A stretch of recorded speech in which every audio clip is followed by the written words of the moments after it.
Welcome to Standard Chartered Money Insights, a podcast series by Standard Chartered Bank that brings you market views and insights on the go. Welcome to Cut to the Chase. Today is Monday, the 23rd of September. My name is Zhong, and I'm standing in for Daniel Lam, who is still competing in the Chess Olympiad in Hungary.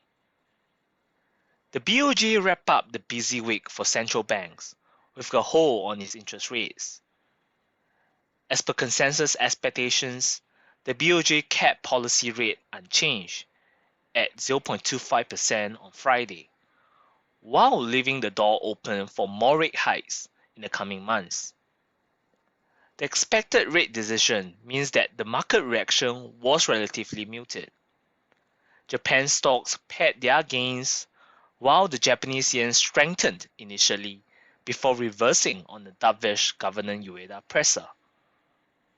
We also noted a few key takeaways from this month's meeting. Firstly, the bank raised its assessment of consumer spending, a key engine of economic growth. The BoJ said that private consumption has been on a moderate increasing trend. Secondly, the BoJ highlighted the need to monitor financial markets, suggesting that it's still cautious of a repeat of the market meltdown following its July rate hike. Thirdly, on inflation, Ueda said in the press conference that the risks of inflation overshoot have diminished to a certain extent, given the recent yen strength. Though the CPI data released just before the rate decision showed a small uptick in August. Lastly, Ueda also said that there's still some time to make decisions on monetary policy, given the decline in inflation risks, which appears to suggest that the pause in rates could be longer. We continue to expect BoJ to hike further in the coming months as it counters inflation pressures from rising wages. This contrasts with the prospects of further rate cuts by the Fed. Diverging monetary policies mean that the US and Japan rates are likely to move closer to each other, raising the risk of lower dollar Japanese yen.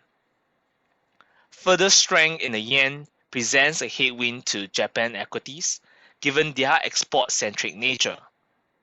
However, for dollar-denominated investors, the equity weakness is offset by the currency gains. Hence, we retain a neutral view on Japan equity markets. However, we see opportunities to add to Japanese bank sectors on pullbacks as the BoJ policy tightening bias is expected to support net interest margins. I've come to the end of today's podcast.